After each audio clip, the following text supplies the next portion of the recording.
बिस्तारै ती समस्याहरू समाधान हुँदै आजसम्म लाग्यो। कोही नेचुरली समाधान भए, कोही तपाईँको बिग्रेर समाधान भए, कोही तपाईँको सहयोगको कारण समाधान भयो। तर आज ती सबै समाधान छ।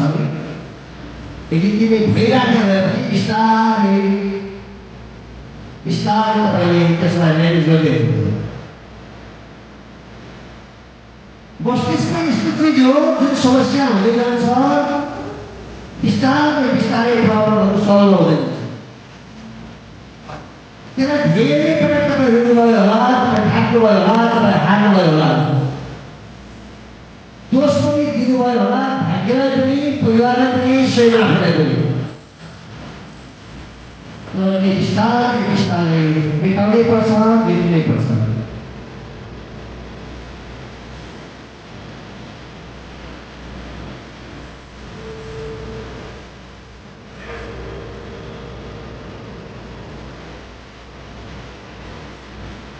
अब ठिक त्यस्तै राम्रो 5वटा खुसीका क्षणहरू सम्झिनुहोस्। ठिक छ, जाऊ तिमी, भयो तिमी, दुःख लियो, दुःख भयो, ठिक छ। तर जिन्दगीको अर्को महत्त्वपूर्ण बाटो पनि छ जसलाई खुसी भनिन्छ। दुःख र खुसी दुईटै साथीहरू।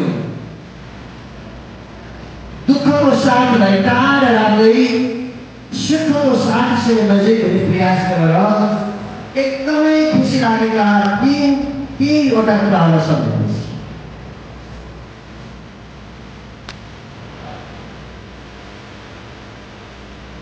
रिजल्ट आउँदा, साथीसँग भेट हुँदा, घरबाट टाढा भएको बेलामा फेरि परिवारसँग भेट हुँदा, रमाइलो ठाउँमा जाँदा, नाच्दा, गाउँदा, खाँदा, हिँड्दा क्षणहरूलाई कुन त्यस्ता महत्त्वपूर्ण कुराहरूले जसले तपाईँलाई साँच्चै भन्दा होइन खुसी नै जीवन हो भनेर परिभाषा गर्नुभएको थियो आफ्नो जीवनलाई।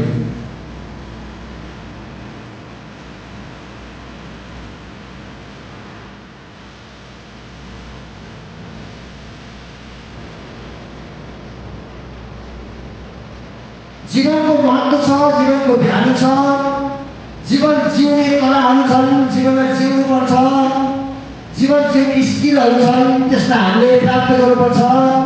यी सबै जीवन जिउने कला सिक्यो भने मात्रै हामी खुसी भएर आफ्नो जीवनमा बाँच्ने कला सिक्छौँ। यो सिकाइ पनि तपाईँहरूको जीवन कलालाई उत्कृष्ट बनाउनको लागि बनाएका कलाहरू हुन्। आज तपाईँ यही कलाभित्र आफूलाई म्यानेज गर्दै हुनुहुन्छ।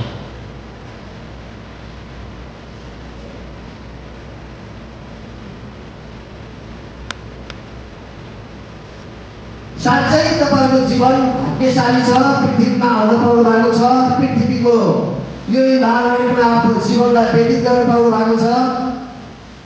तपाईँको साथ र तपाईँका सहयोगी हातहरू, तपाईँका सहयोगी मनहरू छन्, यो युवाहरू हुनुहुन्छ जस्तो सुकै परिस्थितिसँग लड्दै यो अवस्थासम्म आइपुग्नु भएको छ र आउँदा दिनहरूमा पनि दुःख र सुखको सँगसँगै जानेछ। त्यस कारण बितेर म्यानेज गर्न पाउनेछु भन्ने आफूलाई सोच राख्नुहोस्। अघि देखाएका भिडियोलाई एकपल्ट नजर गर्नुहोस्।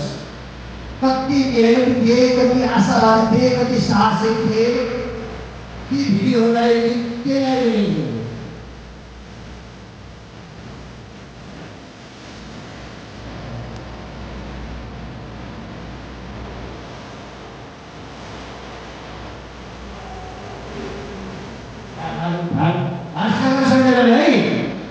Kumpul apa?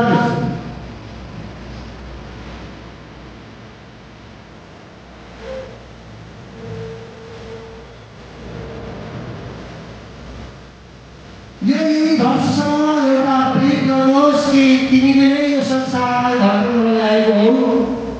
मेरो व्यवस्थापन गर्नु है, रिक्वेस्ट गर्नुहोस्, मेरो व्यवस्थापन गर्नु है, तिमी छौ सबै थोक तिमी। यो धरती, यो आकाश, यो जुन, यो तारा, यो सबै हाम्रो लागि सहयोगी हुन्। र तिमीलाई बढी विश्वास गर्नुहोस्। कहिले रुखसँग खेल्नुहोस्, कहिले पानीसँग खेल्नुहोस्, कहिले पहाडसँग खेल्नुहोस्, उनीहरूसँग कुरा गर्नुहोस्। कहिले पातसँग सुकाउनुहोस्, कहिले फुलसँग खेल्नुहोस्, कहिले पानीमा खुट्टा चोपेर एकछिन रमाउनुहोस्, ढुङ्गा फाल्नुहोस्। ती सबै प्रकृतिका तपाईँका नजिकका साथीहरू। साँच्चै यो सृष्टिमा कमेरा जस्तै घटना हामी पनि आएका छौँ। त्यो मानव, त्यो पात, त्यो भाड, भालु, त्यो गाई, त्यो कुकुर सबैको जीवन एउटै एउटै हो। जो हाम्रो चाहना बेगर यो धरतीमा आउन पाएका हुँदा हाम्रो कुनै चाहना थियो यो धरतीमा आउने, हाम्रो कुनै लगानी थियो यो धरतीमा आउने, तपाईँ यो धरतीमा आज आउन पाएका छौँ। तिमी सब जसले मलाई यहाँ ल्यायो, तिमी नै मेरो भरोसा हो।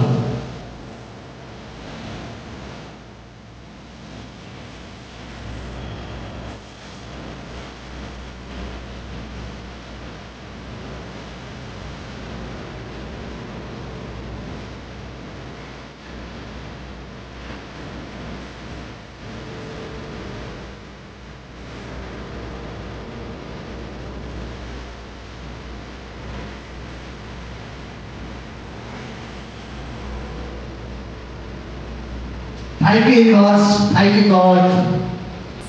थ्याङ्क यू आमा, थ्याङ्क यू बाबा, थ्याङ्क यू मेरो साथीहरू, थ्याङ्क यू मेरा गुरु गुरुआमाहरू, सबैलाई मेरो सम्मान छ, मेरो रेस्पेक्ट छ, मेरो आदर छ।